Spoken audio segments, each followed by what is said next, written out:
Hey, Yinz guys and gals, gather round for a journey like no other. It's time to hop on board the Where Yinz Goin podcast, proudly brought to you by Dreams by Design Travel. From the rivers that meet at the point to form downtown Pittsburgh to the furthest corners of the globe, that'll be your compass, your confidant, your companion in that as we explore the wonders of travel.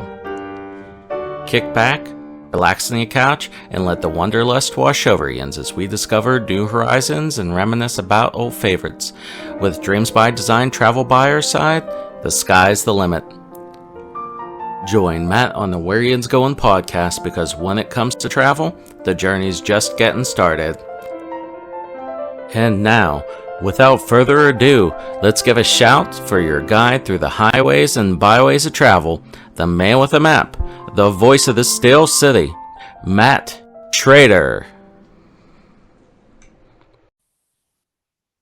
How Yinz doing? Welcome to the Where Yinz Goin podcast, brought to you by Dreams by Design Travel. I'm Matt. I'll be your host. If I can talk today, it's one of those days, you know. But joining me again today is Katie, who joined me for her talk about the Disney cruise to Alaska, traveling with food allergies, traveling to sporting events, and will be on later on to talk with me and another Dreams by Design travel advisor about the Rocky Mountaineer later on. But welcome back to the podcast, Katie. I feel like a little bit of a Renaissance woman, Matt. I like to add these extra things into my list of things that I can yammer on and on about. So Add all this to your resume. yeah, that's right. It's getting longer and longer. And so let's start the podcast like we always do. Favorite place to visit or a place you'd like to visit the most? I know we've, covered half the world now with the times you've been on. So my birthday is coming up at the end of the month, and my husband booked my daughter and I and myself on a trip to Hawaii, and we are going to go visit the Disney Aulani Resort. And I am so giddy about it. I can't stop talking about it. I have been known to hula my way into the kitchen to do dishes. I am so thrilled to get to experience. This has been on my bucket list for a while, and I'm really excited to kind of cap off the summer with an amazing trip to Hawaii and get to see it for myself. I've been to Hawaii before, but that Disney resort has really been on my list and it's been calling my name. So I'm excited. And you heard it here, breaking news. There will be another episode that Katie joins us on talking about Aulani at Hawaii. That's right. I'm excited. I'm going to get myself ultimate supply of Dole Whips, and I hear that their Kahlua pork pizzas are something that just you can't escape without trying. So I'll be back with lots of food recommendations and lots of ways to enjoy the resort. Excellent. I'm excited for you, and I'm already looking forward to this trip. So I want to talk about it. So hurry back safely. Of Sounds course. great. Sounds great. So, but today we are going to discuss the Walt Disney World resorts that border Crescent Lake. Well, at least some of them. Well, actually, officially, they are the Walt Disney World resorts. The Yacht and Beach Club and Disney's Boardwalk Inn. We're not going to get into the Swan or Dolphin or the Swan Reserve. Technically, they're not owned by Disney, and we will definitely talk about them at some point. But I think with just the other three resorts, we're going to spend a good bit of time. So I don't know if we can fit the other ones in. Now, on another episode of the podcast, I said that the Contemporary Resort was my favorite hotel, which it is. Just having the monorail go through it, just ever since we stayed there whenever I was 8 years old, it's been just something that amazes me. And probably since the first time I saw it, whenever I was still 2 years old, when we first went to Disney, it probably amazed me then. But my favorite place to stay is either the Yacht and Beach Club or the Boardwalk. That area, about the three most important things in real estate is location, location, location. And being able to walk both to Epcot and Disney's Hollywood Studios, if you're a little bit, don't mind a little bit of a longer stroll, being in that area and having convenient access to two of the parks so early, that just makes this staying in this area my favorite place to stay. And the theming of the resorts and how amazing the resorts are doesn't hurt that either. I agree completely. I feel like so the yacht and the beach club and boardwalk, when you walk in, there's just like it's kind of a breath of fresh air. You really do feel like you are at like a seaside resort and you're so close to everything else that is Disney magic, but it's kind of an escape. Like I feel like so our last trip that we stayed at the beach club, I walked in there after a long day of like trekking all over Epcot, and Epcot is the one that I feel like you earn your steps. Like you definitely earn, like you look down and you're like, oh my gosh, I didn't know that my little legs could carry me this far for this long a time. And I remember just like a random like night that we came back in, and it just felt like that cool, fresh pocket of just I don't know, like I hate to say like luxury because it is a luxurious experience to stay there, but it just felt clean and fresh and just relaxing. And you knew that like that old thing of welcome home, it just felt like what I would love to have, like a little house on the beach and just kind of relax. And it's an escape. It's a total escape from all the hustle and bustle that makes Disney, the Walt Disney World Resort, so memorable and so amazing. But the beach club just had like this freshness about it that one night. And I was a fan and have remained a fan ever since. So I think there's something to it that with the theming, you're combining a Walt Disney World vacation with the feel of a beach vacation. That a beach vacation has a special feel to it with the excitement with the boardwalk and the beach and the ocean there. And there's usually a theme park along the boardwalk and the shops and the smells of the food and everything and the nightlife. And there's that atmosphere of being at the beach that screams summer vacation. And so no matter whenever you go to Walt Disney World, you scream that's feeling of summer vacation, of how exciting that was. And so adding on the excitement of your normal Disney excitement, you get beach excitement in that feel. And there's something about that, like you said, it just does something extra to you. completely love it. So now that we've established how much we love these places, let's get into some of the details about them. So the Yacht Club is themed towards like a Martha's Vineyard, Yacht Club, as it says, a little bit more upscale, classy type of area. It opened on November 5th, 1990. So the day before my birthday. So that was the day before I turned 10 day before I turned 11. So yeah, shows how old I am. It has 630 rooms, including some that are club level. It has also suites that are 2-bedroom, and then the turret suite, which is up on the top. And if you see the pictures of it, there's like a little cupola type thing, or in this case, I guess it's a turret officially, that there's the suite up there. The beach club, its sister resort, is themed more towards Newport Beach Cottage. It opened a few weeks later on November 19th, 1990. It has 583 rooms. It has suites, either 1-bedroom, 2-bedroom, the Nantucket Vice President Suite, and the Newport Presidential Suite. And then there's also the Beach Club Villas, and there are 282 villas between studios, 1-bedroom, and 2-bedroom. And we can book those as well. So we can book the studios and the villas and the beach club as well as just your standard rooms. We can pretty much book anything that you want, which is really great because if you contact us and you say, hey, what can you show me at the beach club? And we can give you so many options and really tailor everything that you want to make sure that your vacation is completely personalized for you. And that's one of the reasons why you want to go ahead and contact a Dreams by Design travel advisor, because we handle all of those little details and everything like that. And we take the time to talk to you about those details. So you're not missing out on anything. You're not thinking that you only have one option. There's so many different options at these resorts, and it's better to have somebody that knows what they're talking about and is willing to talk to you about them than just somebody that throws just one option at you and expects you to be happy with it.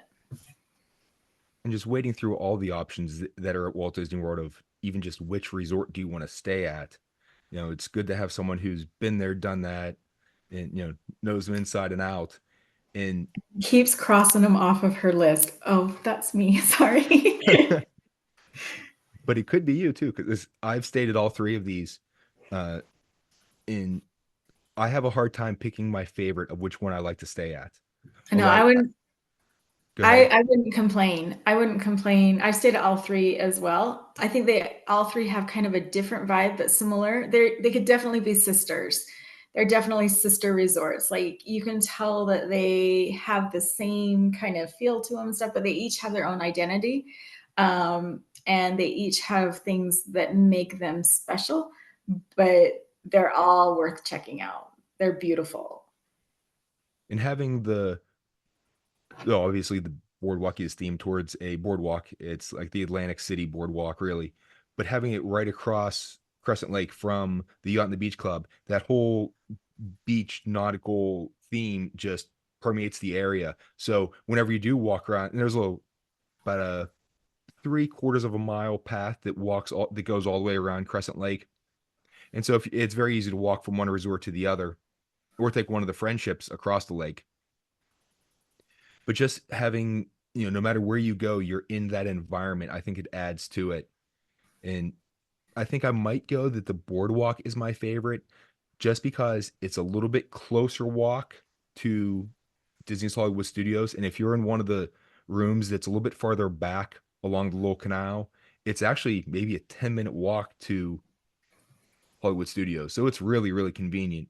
And it's maybe 10, 15 minutes to Epcot. So it's not too bad.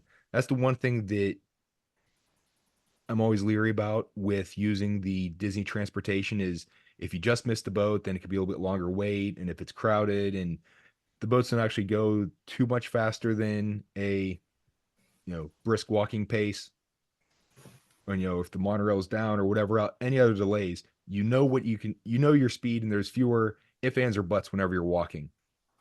Yeah. And you could even from Beach Club, Yacht, and Boardwalk, if you really wanted to experience something that's great, you could catch the Skyliner down closer to the International Gateway entrance and hop on it. And it's going to take you a little bit, like on a little bit longer of a tour, but it's kind of a neat experience. I think that these resorts are some of the best transportation options that you can possibly find, because you aren't limited to just one way to get to some of the parks. There's lots of different options and a lot of different ways. And sometimes, I don't know how you are, Matt, with your family, but like sometimes the experience of just getting to the park is like an attraction in and of itself, right? The friendship boat, the Skyliner, a nice walk, a bike, a bus ride. They're like when your kids are young and little, it's so much fun to like check off those things and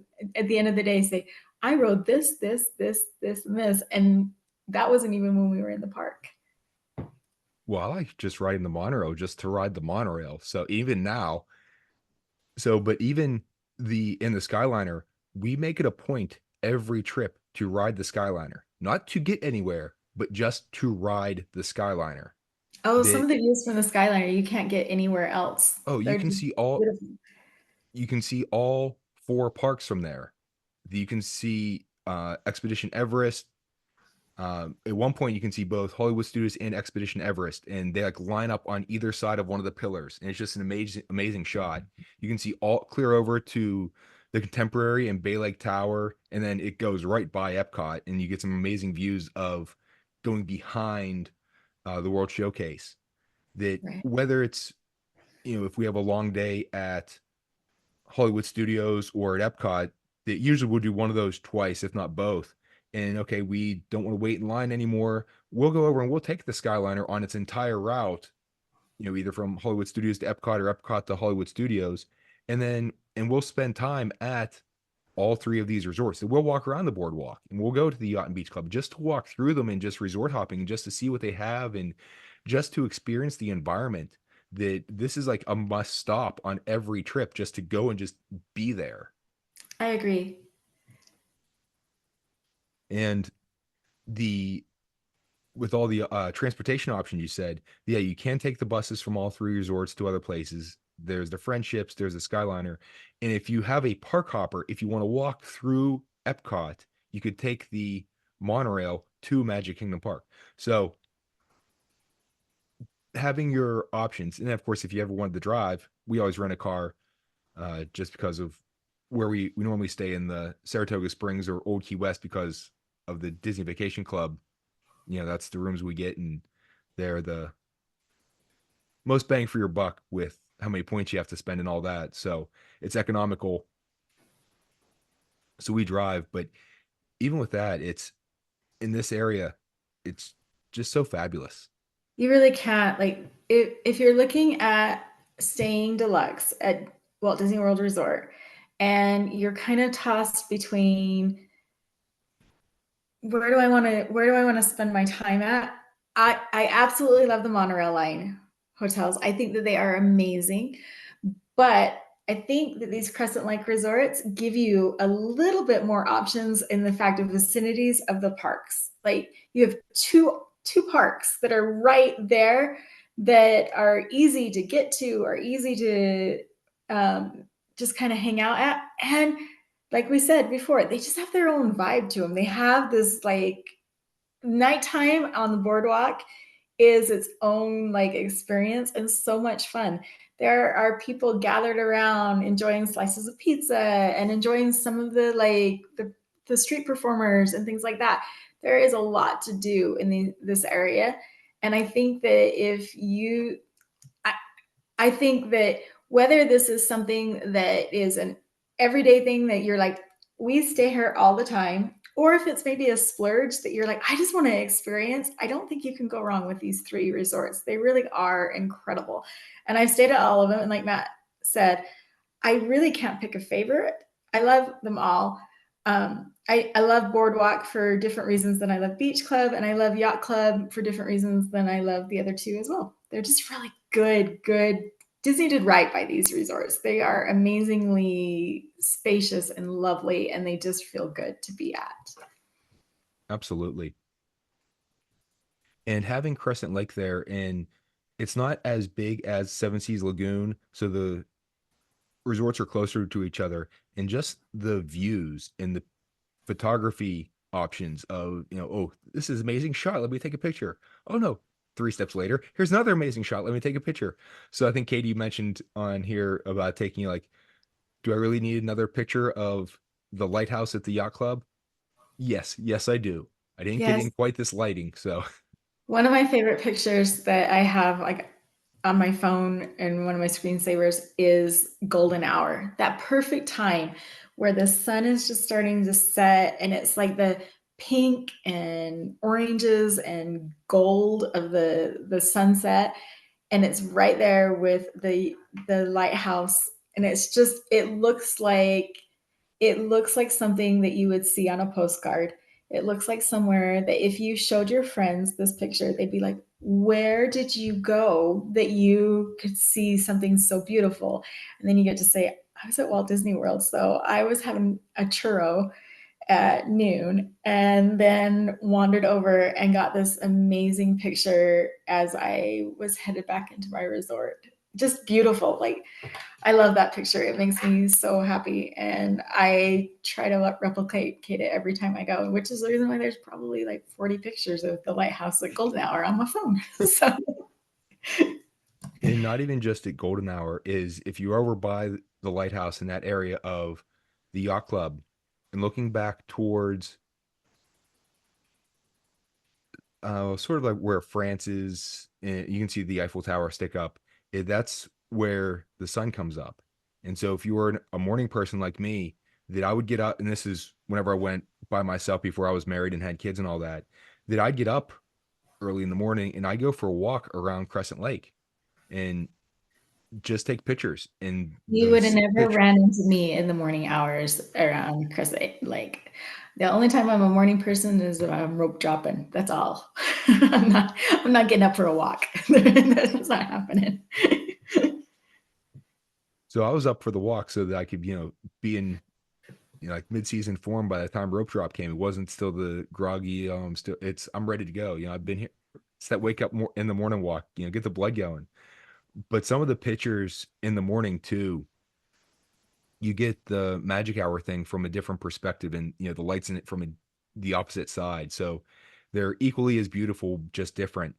And sometimes in the morning, and especially when I would go in, mid-December, is you would get fog that develops around Crescent Lake, and seeing the sun come up in the fog and being able to see a little bit of spaceship Earth in the fog, and it was really, kind of surreal and really unique. And it was interesting that if you look straight up, you could see clear blue sky, but everywhere around you was all foggy. So it was an interesting experience. So gorgeous. So just talking about the environments, you can see how much we love it. We haven't even gotten to the food. So let's talk about food. So the Yacht Club, they have the Ale and Compass and a lounge. They have the market at Ale and Compass, which has some grab and go stuff. The Yachtsman Steakhouse, which, oh, by the way, before we get to that, the lounges, anytime there's a lounge attached to a restaurant, if you cannot get reservations for the restaurant, try to get to the lounge, because the lounge will serve the same food as you can get in the restaurant. So you don't get the full sit down dining experience exactly in that environment. But if you're going for the food, go to the lounge. There's often going to be less of a wait, and you can sometimes sneak in. You can still get the food. So there's my unofficial tip of the day. So I have eaten at Ale and Compass. It's not a very well-known restaurant in Disney. It's kind of like a hidden gem. It is incredible. For dinner, they have these like porterhouse rolls that they bring out, and they are on this tray, and they are just like gleaming with like house-made butter, and they're just like those rolls that you dream about on Thanksgiving that your grandma would make, and they're like the perfect like rise to them, and just like the hearty, like, oh, they're just lovely. They're really, really good. And we've had wonderful meals there. And then the breakfast, and I'm not sure if they're still doing it, but they have like a breakfast buffet that you can go in, and it's not like your fancy, like, jostle, like throw elbows to get to the bacon. It's just like a smaller little buffet. And then you have like a main entree. It's one of the best values for a breakfast in Disney that I have ever experienced. We did that where we kind of like hedged our bet. It was like our day that we were going to leave and fly out. So we made a reservation in the last hours, and paid breakfast prices, but got enough food that it lasted us for lunch. It was like more like a brunch kind of a thing. And it was incredible. Never had food there that wasn't delicious, and tops our list of one of the favorite places that we eat at. It's it's got like a nice, like dark, like navy kind of, like, it feels sophisticated. But you can still at Ellen Compass, you can still roll up in your mini ears and your Mickey shirt and feel not out of place there. Really a nice restaurant. Like, if you've never experienced Ellen Compass, and the service there has been one of the top that I've ever experienced at a Disney restaurant. So I highly recommend Ellen Compass if you're going to go ahead and try something new, a little bit off the beaten path. Maybe not something that gets a ton of reviews or a ton of like credit, but it is worth checking out. Great restaurant. I don't think you can get more of a higher compliment than that with the, you have hire Katie as the spokesperson for the Ale and Compass. And Right. I'm gonna get myself a shirt. But then I don't want people to know about it, because I'm like, I don't want a ton of people there, because then it's harder to get a reservation. But I'll share it with you guys because that's what I'm here for. exactly. And now that I can actually catch up before I was getting ahead of myself, the Yachtman Steakhouse, which here's the wording on it is dress accordingly in attire that respects the restaurant's sophisticated and upscale aesthetic. So right there, you're in for a heck of a dining experience with that. That it is more, again, it is more of an upscale thing. So you should not walk in there in shorts and flip flops, long pants, collared shirt type of thing for men, equivalent for ladies. But it's a steakhouse. It's like a premium steakhouse. There will be premium steakhouse prices, but you also get a really, really good chunk of meat. It's a really great place for like a date night, like a great place to like, you get in that age and stage where you're like, what can we do together that's special and different?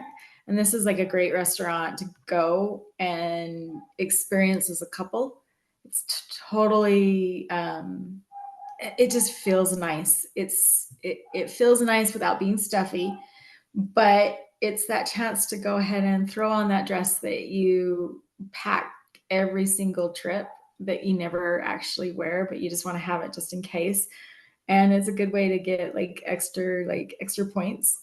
Just kind of a nice little sophisticated, pleasant dining experience with great food. It's really, really good there.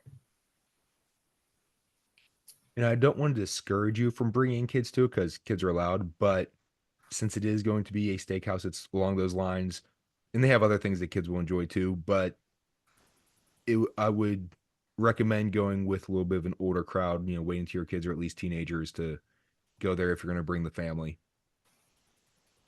That's why you bring grandma on the trip. If you bring grandma on the trip, you get a date night. So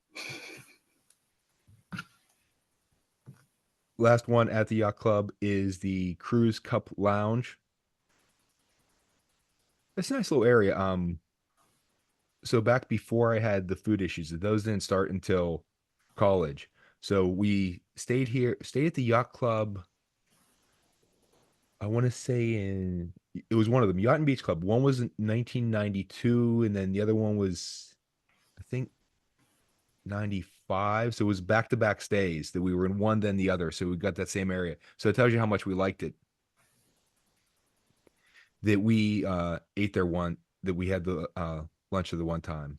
So it was pretty good. I think I had the clam chowder then. I remember that being really good. yeah. So the yacht club as a resort in general, it feels like, and it's totally great for families, but it also has a feel of a great resort if you're going to do a couples trip to Disney World. And I mean, I don't know about you, Matt, but like my goal is to be one of those little old couples that are wandering hand in hand down Main Street in my 70s or 80s. And the whole yacht club, like if you're looking for a great resort to experience the Food and Wine Festival, to go ahead and do something that isn't necessarily like the whole family magic trip, but like more of an intimate trip for you and your spouse, the yacht club is a great place to stay. Now, that's not to say it's not great for families too, but it definitely, you can pass it off as a great like adult resort for Disney World. It has a feel to it that is definitely like couples getaway. Like we ran into a couple that were on their honeymoon, and that's where her mom and dad had given them the gift of this trip. And she was like, "It's the best. I love it here. It's so nice and romantic." And her cute husband turned to us and said, "They've ruined it for us. We can't stay anywhere else. This is where we're going to stay forever. We love it."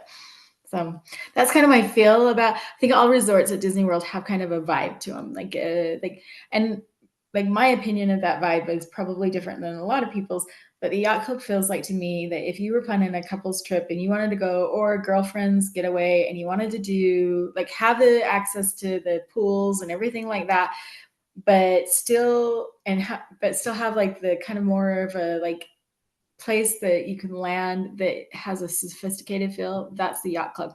And the yacht club has pickleball courts. Did you know they have pickleball courts? They have taken some of their tennis courts and they have changed them into pickleball. So you can get your pickleball on at the yacht club. We went and checked that out because I am a pickleball widow several nights a week. So And what you just mentioned there about the sophistication, it does have that sophisticated feel, but I'd say it's more of a muted sophistication, not quite so much over the top and in your face as the Grand Floridian, which is just amazingly gorgeous and fancy, and you feel like you have to wear a tuxedo to walk in that lobby. That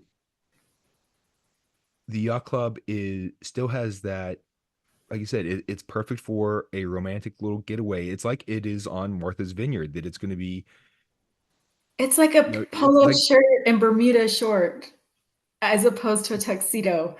Like you're not wearing like your t-shirt and your like joggers in it, but you can wear it like has a polo shirt and some Bermuda shorts or some like nice Docker pants that you can wear. exactly. It feels like you're one of the Kennedys in the '60s, type of Yeah. thing. And then right next door, and since the Yacht and Beach Club are right next door to each other, it's very easy to go from one resort to the other and experience the restaurants at either one. And it's really interesting that as you walk along the outside thing by where the pool is, that the Yacht Club is a grayish color and the Beach Club is a bluish color, and you can see the exact spot where one resort turns to the other. So Yep. it's right by Beaches and Cream, which we'll jump to right now.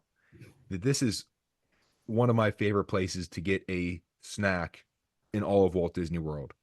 It's like an old fashioned ice cream soda shop. You get ice cream shakes, floats, things, and then they have burgers and sandwiches. So it's right by the pool, and it's the perfect place to get pool food or getting dessert later at night. Come home after the parks and you're getting dessert, or a little bit later in the evening, whatever. It is a perfect place just to stop. It screams, I'm at the beach. It is awesome. One of the like so they have great sundaes and burgers and fries and stuff, but like during November and December when it's not cold in Florida, but it gets a little crisp in the air, they always have it on their menu, but it's harder to justify in August than it is in November. They have tomato soup and grilled cheeses. Like that old like the perfect like combo. Like you can't go wrong with a grilled cheese sandwich and tomato soup. And they have that on their menu and it is one of the best. It's so good. It's so good. Have you ever done the kitchen sink there? I probably was talked out of it by my parents whenever I was a teenager and said, "Can I have that?" Like, no. So, but the kitchen sink is well, it's about the size of a kitchen sink that looks like, well, Mickey's shorts. Yep. It's made to be shared by several people, not just one, although hungry teenage boy, I definitely could have taken it down, I'm sure. So we did the kitchen sink with a couple of our friends, and they brought it out, and it is a whole production. Like if you're looking for like an experience of going and ordering something, and all eyes are on you, they turn on lights, they sing a song, they bring it out, and then they congratulate you for your valiant efforts of finishing it. It's incredible. And it really is. It's a kitchen sink. They throw everything into it. There's mountains of whipped cream and brownies and chocolate sauce and caramel sauce. And it's a lot of food, but it's that perfect Instagrammable moment. And it's also that moment, like if you do it with your kids, where like they're sitting around years and years to come, 20 years down the line, and they're like, hey, we went to Walt Disney World and we had the kitchen sink, and they're talking to their kids about it. It becomes like a tradition and like one of those nostalgic like memories of a trip where like something that you didn't necessarily plan to become the highlight becomes something that they share with everybody when they ask what they did this summer or what their favorite part of the trip was. Definitely worth checking out. It's also a great way to get sugar overload, but also a great way to become the best parent ever with your kids. Yeah. Oh Mom yeah. and dad got us a kitchen sink full of ice cream and brownies, and it was so good. And and they're gonna be wearing more of it than gets in their mouth probably. But still, as Katie said, those are the things that lead to the memories of when, your kid has a birthday party and they just, put their hand in it and grab it whenever they're 2 years old, or they, put their face in it or something like that. That it's also depending on the kids and the age, some of the cutest pictures you can get too. I remember we took a trip when I was a little girl to Hershey, Pennsylvania, and my mom and dad we bought sundaes, ice cream sundaes. Once we went through the whole tour and everything like that, and I still remember that thing of ice cream for breakfast on a vacation, and I've replicated it with my kids because it was just something new and different, and something that when you're 5 years old, the thought of having ice cream for breakfast seems kind of forbidden, and it was just an amazing thing. So and that's the same kind of vibe with this kitchen sink. They make a big deal out of it, and it's just such a fun family memory. It's great. Love it. We were at Hershey last summer with my little girl who was 3 at the time, and she had a blast of seeing all the Hershey characters walk around, and she loved the tour and the fact that you get candy bars at the end. Although we made the mistake of, it was middle of July, that we put the candy in my wife's purse, Yeah, been and there. it was chocolate, and at the end it was liquid chocolate. It was syrup. So yeah, It was eat the chocolate right away, no matter what. This is true. And the kitchen sink is kind of that way too. Like, you've got to work through that baby pretty dang quick because it starts to melt and you get to the bottom of it, and it's, instead of ice cream and whipped cream, it's like soup. It's the best tasting soup, but it is ice cream soup because it is just massive. The amount of ice cream it's phenomenal. It's a lot. Although a insider trick for eating that soupy ice cream is, if it gets to be a little too much dairy and sweetness, get an order of French fries. The Yes. saltiness of the French fries helps to break it up. And whenever I was in high school, I worked at Wendy's, and so we had the Frosties, and dipping your French fries in the Frosty and stuff, there was something to it. But I learned this trick by watching Man vs. Food, with Adam Richman back, years and years ago. That whenever he had to eat one of these big, I don't know if it was a milkshake challenge or an ice cream challenge, that he got fries, and the breaking up in the mixture of the sweetness with the saltiness can help you get through a little bit more and actually enhances the flavor of everything. So, And beach club fries are really, really good. They're super tasty. and now we're going on to my favorite restaurant, potentially in all of Walt Disney World. Chef Mickey's is up there, but the Cape May Cafe. I love that place. It's in the beach club, right off the lobby. It's like, sits right behind where the little TV is. The kids can watch Disney cartoons while you're checking in, which, by the way, is a brilliant, brilliant idea by Disney. That in all their lobbies, there's a little TV showing cartoons the kids can watch, and maybe adults who just stop and start watching. Yeah, I might have been known to tell one of them to slide over because Bluey was on, and I was like, scooch. Although the chairs they have right there are kid size, so I quite don't fit in those chairs anymore. So, but the Cape May Cafe is a buffet. They have a character breakfast there, and for dinner they have a clam bake. And so it's basic breakfast stuff of the Mickey waffles, eggs, pancake, sausage, bacon, stuff like that. But meeting the characters who walk around, that being a kid and having the character breakfast of, you wake up, you're hungry, you get to go up to the buffet, which I always thought were neat anyway as a kid, because you get to pick your own food and whatever you want. Oh, that looks good and that looks good, and you get to see it beforehand. And if you're an indecisive kid of, I don't know what I want some of this, I want some of that type of thing. And then to have the characters walk around before you go to the parks while you're still in the resort. And normally it's I'm in the resort, we're at the hotel, then we get to go to Disney and see all have the fun. But to have the fun being in your resort before you even have to leave it, there's something special and magical about that.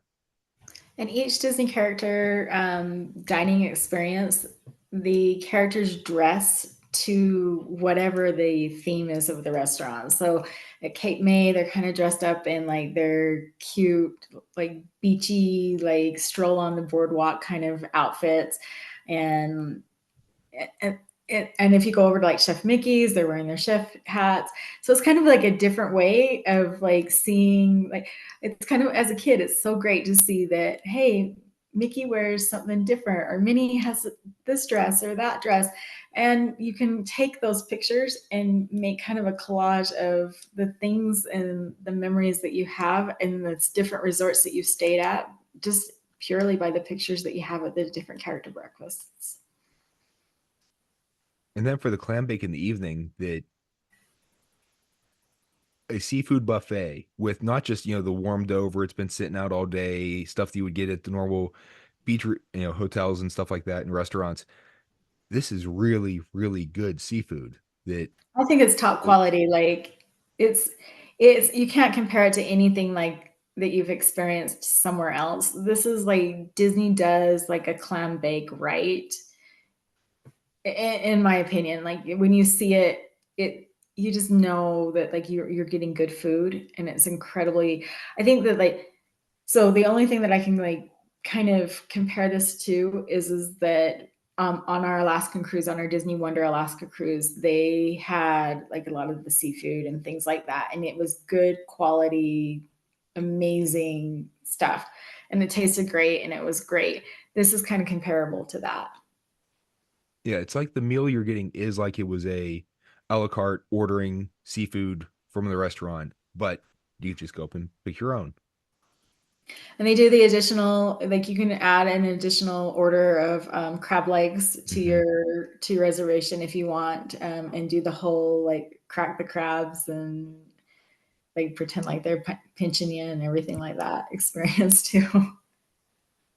Okay, so I'm not the only one who does that. Good. It's kind of, if you got crab legs, you gotta use them. Exactly. Next up is the Beach Club Marketplace, which just has little made to order quick service stuff. It's nice if you're making a stop for, taking a pool break in the middle of the day and, all right, we're heading back to the park. Let's grab something really quick to munch on for the 5 minutes it takes us to get to the park entrance type thing. There's also Martha's Vineyard and then Hurricane Hannah's, which I love Hurricane Hannah's also. That's right by their pool area, which we'll get into a little bit later on, Stormalong Bay, which I think is the best pool in Walt Disney World and possibly the best pool I've seen anywhere.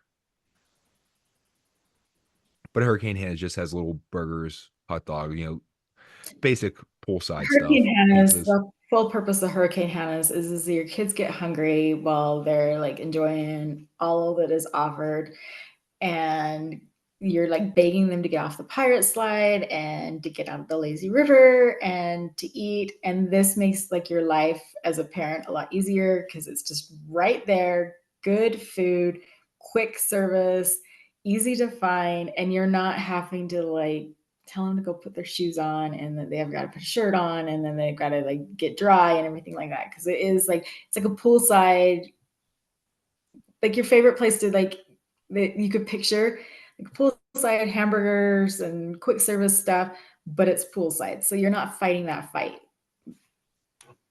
And I'm not sure if they still have it, but I know in the past there was a little ping pong table that sat right behind there too. That was. And the kids' meals, at least last time I was there, the kids' meals, you can order them and they come put in a sand bucket, a little plastic sand bucket that they can use on the sandy beach to play with.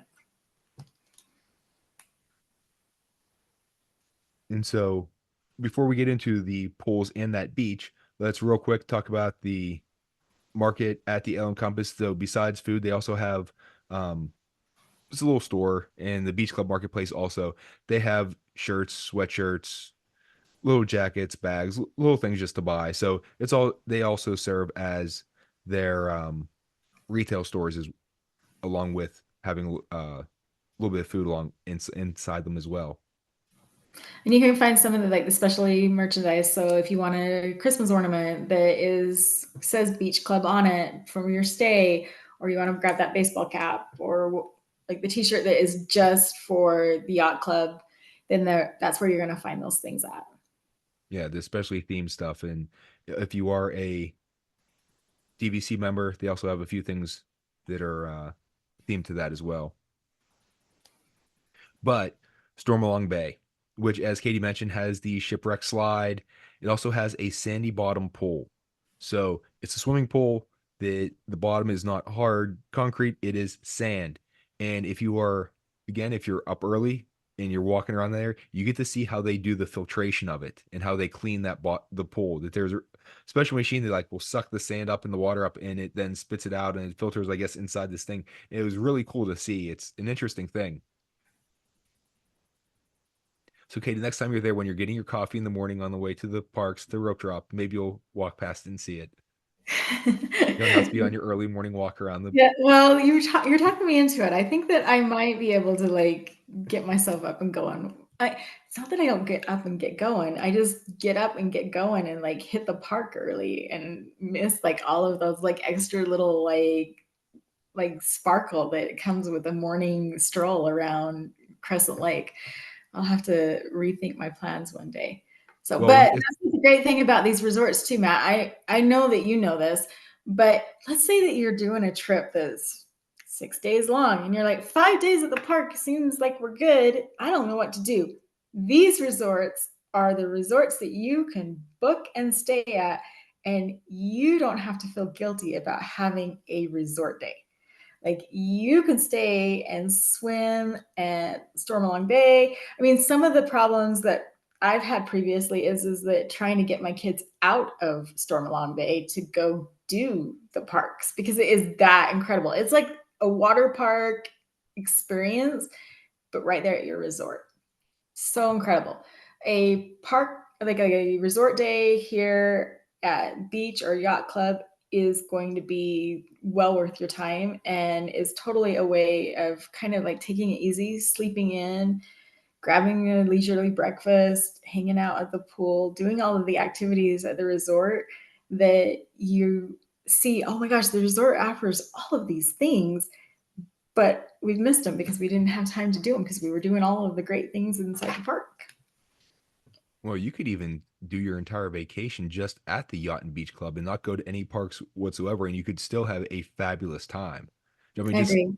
that list of the restaurants that we went down in Stormalong Bay with that, it's so much fun. It also has the little, as Katie mentioned, the lazy river that goes around it and just splash around. Then along Crescent Lake, you cannot go in the water. They have it roped off, so you can't go in there. But you can go onto the beach, and they groom that every morning with a little 4x4 with a little rake thing behind it to smooth out the sand, and it looks fabulous every morning. You can go out there, sit on some lounge chairs, build sand castles. They have the swinging benches, like those beautiful, like romantic kind of swinging benches, or fun and kids are climbing all over you swinging benches. They do. So Disney resorts are known for the fact that they'll do a movie, and they'll set up like an inflatable movie screen and they'll show a movie. Beach and Yacht Club, the movie is shown right next door to the shipwreck slide, right next to the pirate ship, and it sits out on the beach, kind of looks out towards the Crescent Lake. Really a cool way to experience a movie, a Disney classic movie, one of your favorites, in a totally different atmosphere. They'll also do a campfire there, and you can roast marshmallows that you have to pay for. But if you bring your own marshmallows, you can do that for free. So it's a real nice environment that they have so many activities at these resorts that it's amazing. And besides the Stormalong Bay, there's also the Tidal Pool, which is a quiet pool for the beach club, the Dunes Cove Pool, which is a quiet pool for the beach club villas, and then the Admiral Pool, which is a quiet pool for the yacht club. And my mom loves the yacht club, especially because of that quiet pool. That she's a swimmer. They have a pool in their backyard, and she does her laps every day. And the Admiral Pool, it kind of sits back behind. You have to go down the long hallway towards the end, the one corner of the yacht club, down away from the lobby, and pretty much no one goes there. It's so quiet. I think it's right by where the tennis courts are and the pickleball courts. It is. So my And daughter, she's a swimmer, and that's where when we stay there, that's where she gets her laps into during the day, or like at night or in the morning. Like she'll get up in the morning and there'll be nobody there, and she does her laps at the Admiral Pool. So, and that's kind of nice too, right? If like the big like flashy pools are amazing and they're so nice to experience, but sometimes you want to just go and just sit in the hot tub and just have a chance to just like decompress and think about all of the great memories you've made that day and all of the things that you can't wait to do the next day, and you need just kind of a quiet spot to do it at, and these quiet pools are the place to do it. yeah, they, again, as Katie said, they do have hot tubs or spas, whatever, the jacuzzis there by some of these quiet pools. And with the Admiral Pool being back and being so secluded, as Katie said, if you're on a honeymoon or want a little romantic place, to sit back there and just to have a little bit of peace and quiet and be a little bit secluded and have a little bit of alone time, perfect place to go. And here's a totally opposite thing of that. The laundry room is right there too.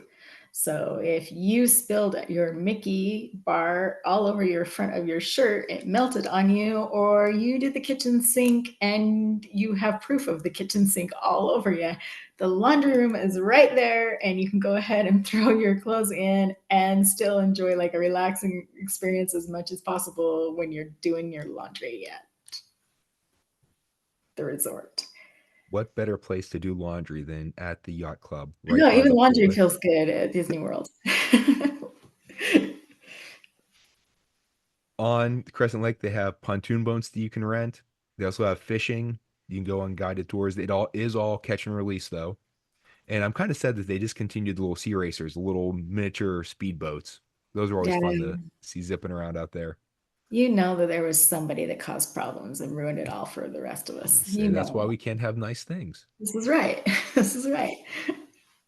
And as Katie mentioned about her daughter getting her laps in as a swimmer, if you have your own fitness routine, besides either walking or running around Crescent Lake, they have the Ship Shape Health Club, which is right in between the two resorts, kind of right next to Beaches and Cream, which you got your fitness, Yeah, you'll find get your me at Beaches and Cream and not at the Ship Shape Health Club. I am always the person that walks by and wants to be like, "Hi, how dedicated are you?" Because I'm not that dedicated. I'm not hanging out at the health club, but good on you. I'm proud of you. I'll even give you a little gold star because that's not me. So Also, right in that area is the Lafferty Place Arcade. So a little arcade with little games kids can play. Does cost money though. And with sports, they have volleyball, tennis, and as Katie mentioned, pickleball. But it's beach volleyball by the it's in the beach club area, kind of where the beach club villas are, and it's right along the walkway, not too far across the walkway from the beach. And so when people are walking by, going to Epcot and whatever, you can walk right past the volleyball court. have you seen we've seen a rousing game of beach volleyball on those courts. They're kind of like their own like attraction in and of themselves. If you get one that's going really good, you can they're quite vocal about their serves and their digs. So Great people no watching, fun. yes. Yes. And there's also a convention center, business center. So whenever your company is planning that retreat or that convention or the company getaway, great place to stay. Especially with all good food and getting stuff done, and then your off hours. Oh, what should we do this evening? Epcot's right over there. That's right. So, and actually, the one time that whenever we went down there, it was actually sorry, it wasn't it was 1991. Sorry, not 1992. It was 91. It was we went down for a milestone birthday for my mom. I won't mention which one, but it happened to be we went in May. Her birthday is May 27th. So we went down on May 25th.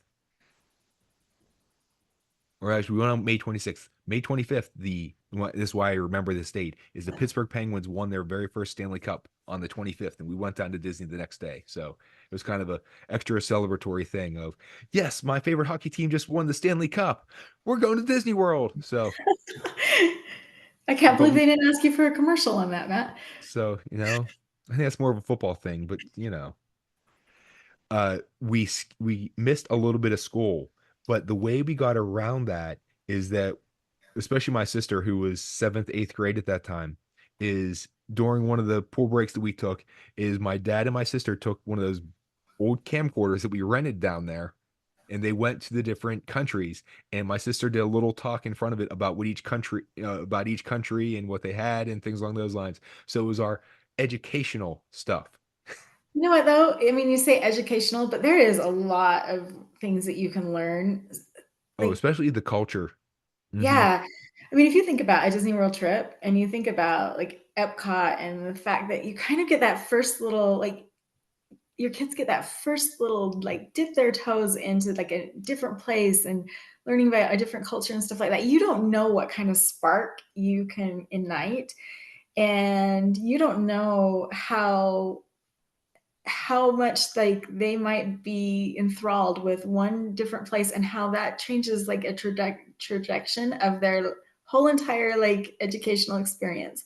Like maybe they go ahead and they check out France and they want to learn French, or maybe they go over into Japan and they open their eyes to a ton of different food options and things like that. Like, Disney is, as much of it is like a vacation and it's magical and everything like that, it also has a lot of sparks that create different things for kids and stuff like that, that they become enthralled and happy to like explore and everything like that. You never know. You might have somebody that is totally brand new and decides that they're like, they want to learn more about something just because of that trip that you took them on. Well, even going back to the 1940s and 50s, that Disney was a pioneer in edutainment, of Yes. education, entertainment, of with like some of the real, was it the real life nature ones. I can't think of the official name for it, but like Seal Island, Real Life Adventures. That's what it was called. Like Seal Island and the nature documentaries that they did. That, yeah, they did kind of fudge some of the um, facts of that, and they to make it more of a story. But again, it gets people interested in that, and like walking, like you say, walking through Japan by the pagoda, and you see the drummers out there, the performers that they have.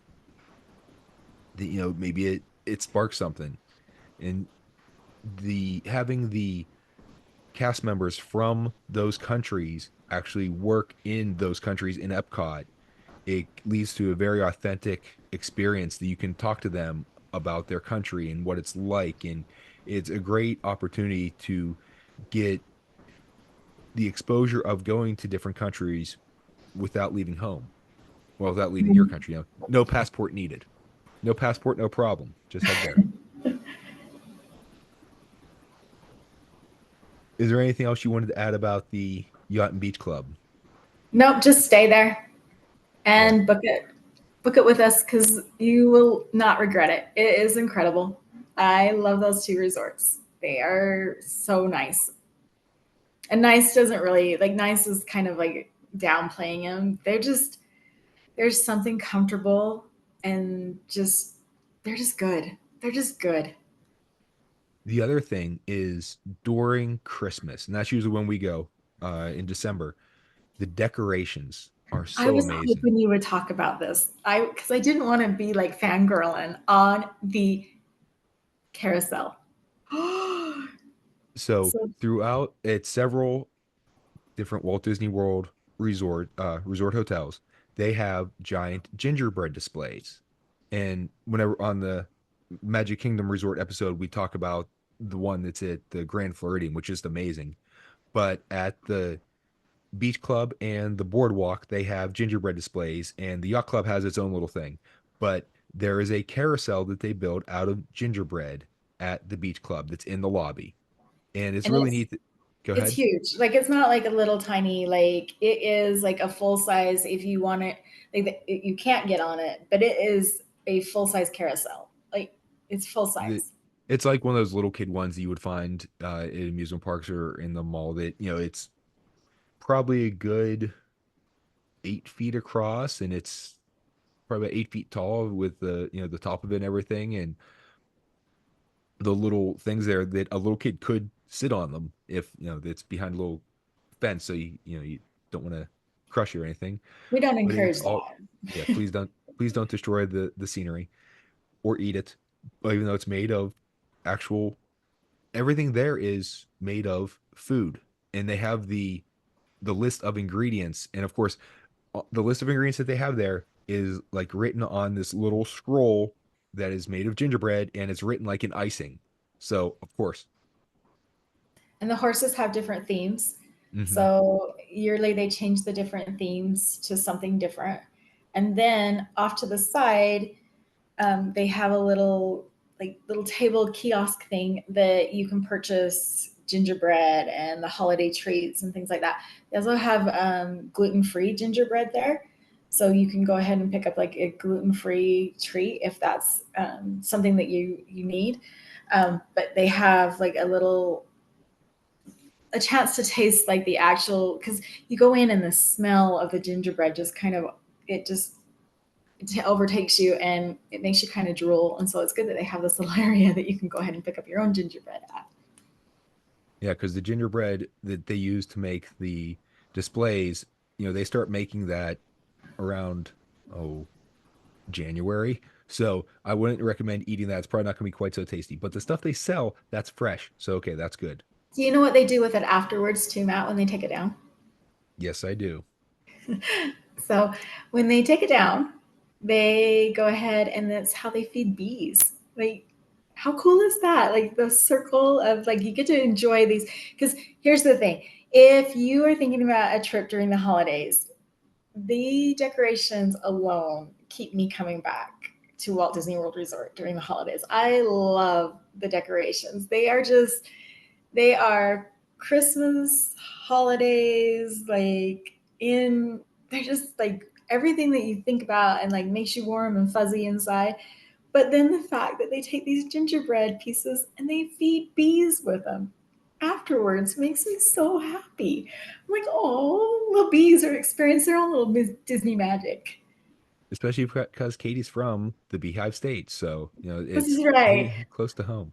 I'm not like really like super into bees. Like I don't buzz about them all the time, but I think they're pretty But incredible, and I think it's so cool that Disney does this thing with like makes it these huge displays, and then they go out and help the environment and help like some of like the creatures that need us a little sweet treat. and that's one of the reasons my mom kind of gets mad at my sister every year whenever she makes gingerbread house. Like, don't waste food. It's good food. You should be eating that. Not, but this way they're not wasting all of that gingerbread. They are using it for a good cause to feed bees, and it's going into. We can do a whole other episode on Disney's environmental efforts and everything. That even with like some of the glass that they collect at the parks, they pulverize it and use it and flower beds and to line the horse trails at the Fort Windows campground. So it's like nothing is going to waste there. That they are reduce reuse type thing throughout the entire resort, which is just adds to it. Exactly, love it. So also with the lighthouse, it's on the where the friendships can pick you up and can take you to Epcot across the lake to the boardwalk or over to the Swan and Dolphin and down to Hollywood Studios. That it's on the yacht club side, and it comes up with the walkway leading from the lobby of the yacht club out to the lighthouse. During Christmas, they have garland all along the lampposts, and it just looks so pretty with the lights there. And in the yacht club lobby, they have a big train display, so a miniature train display, and on it's like on a mountain. They have all kinds of little scenes that are motorized, and people walking around and things. It's themed towards the Yacht and Beach Club. That they'll have a little sign for a restaurant that is the Cape May Cafe, and they'll have Hurricane Hannah somewhere, and it's so you recognize all the landmarks that are from that resort on this little miniature train display. Disney does the holidays in a way that are just, it's phenomenal. Like, and if you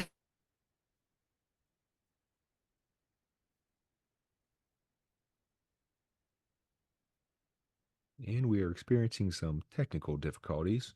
Please stand by.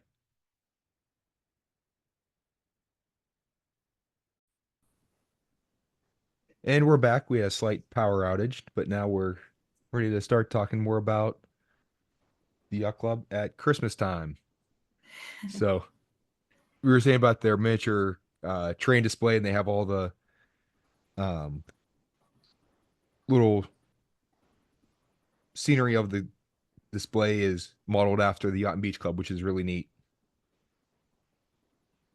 And Katie, I don't know if you have anything else to add with that. Oh, I just love those resorts at Christmas time. And I love those resorts all the time, but at Christmas time, there's just something magical about them too. So, for sure, if you do a holiday trip, make sure that you, if you're not staying there, make sure you at least make the effort. I think that like sometimes they get overlooked because the Grand Floridian's gingerbread house is just out of this world. It's so big, it's so beautiful. And so sometimes like the other resorts don't get like the, I don't know, like the attention that they should for their decorations, but definitely like wander over there and take a look at them because they're worth seeing for sure. And the Christmas trees and the other decorations in the lobbies are really neat too. That We in could the Yacht totally Club, do like a whole episode of the holidays, right? Oh, and actually there will love be a Christmas episode coming up too, so it's coming up later.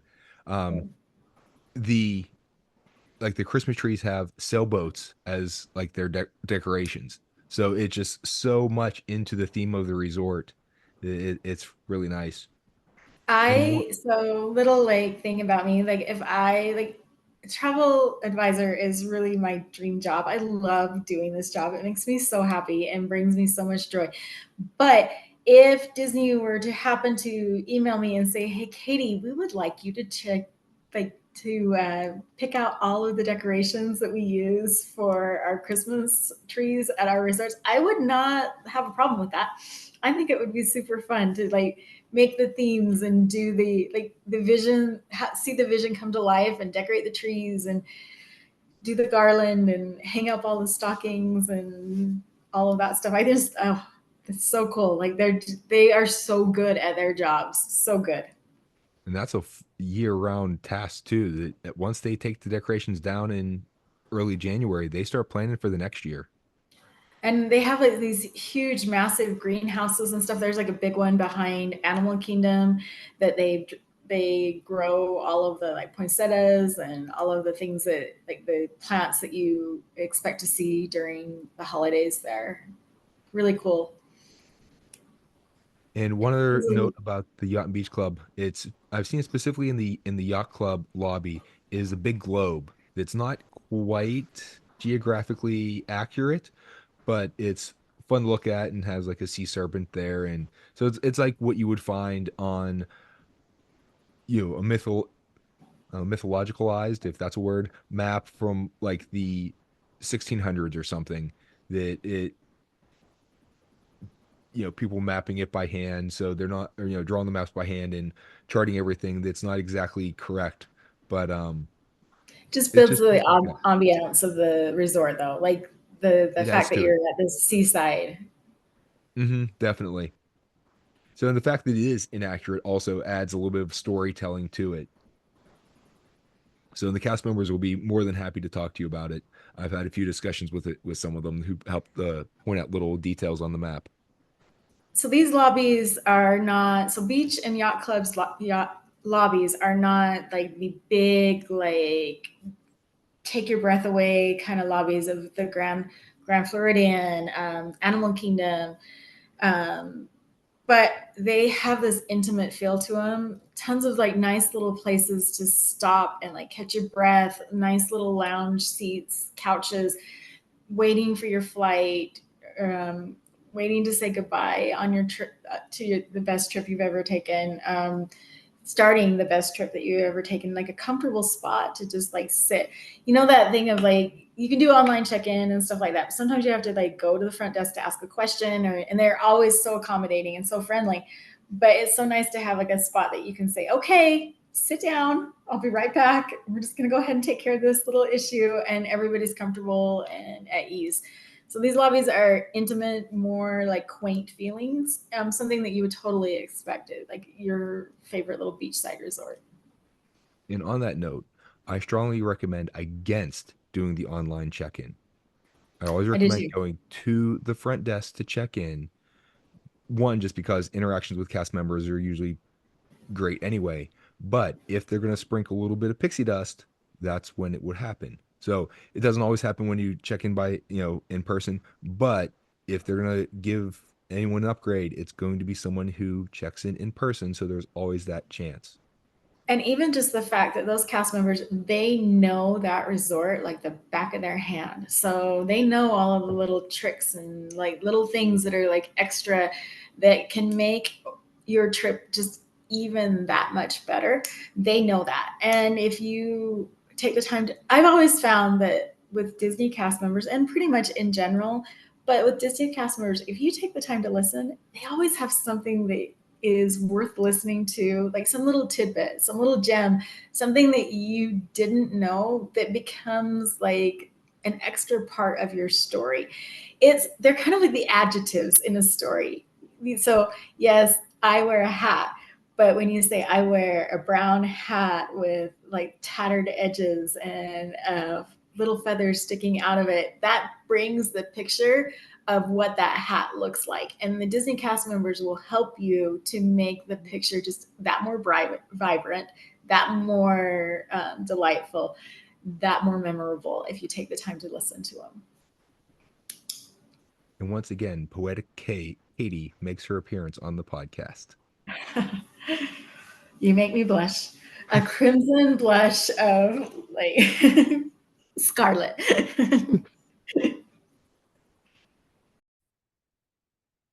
We're going to interrupt the podcast right now and we're going to cut this into two parts.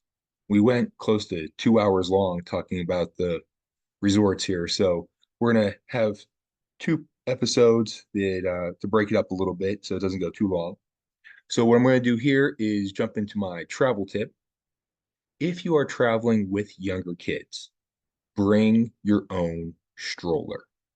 Now you can rent strollers at each of the parks in Walt Disney World Resort, even at Disneyland Resort as well. But the strollers are a little bit hard. They're hard plastic, so they're not the most comfortable thing to sit on.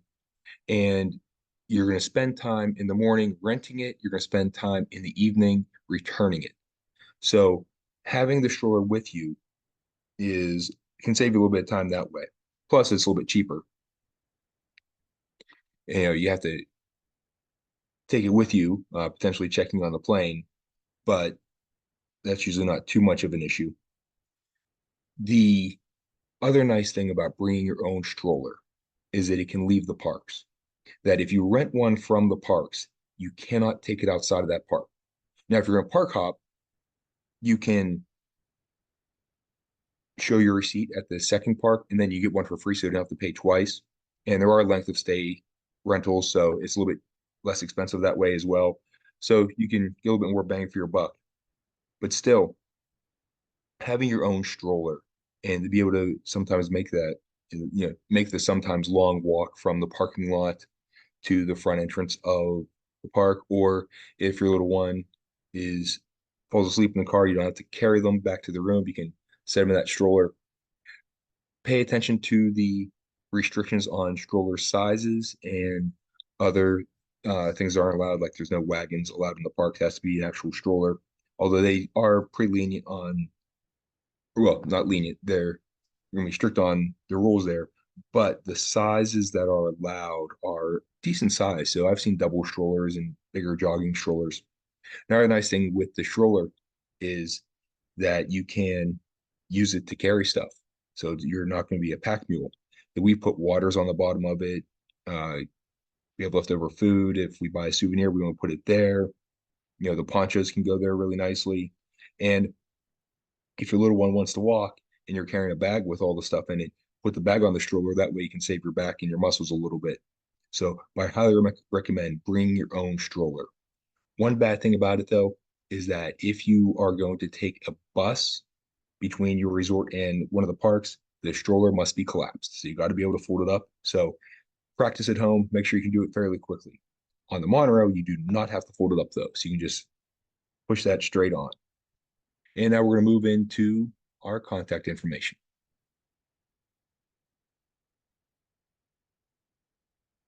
So if you have a destination or experience that would like us to have discussed on the Where Yinz Goin podcast, or if you'd like to share feedback or favorite destination or travel tip, or have feedback or any ideas, please let me know. I'd love to hear from you.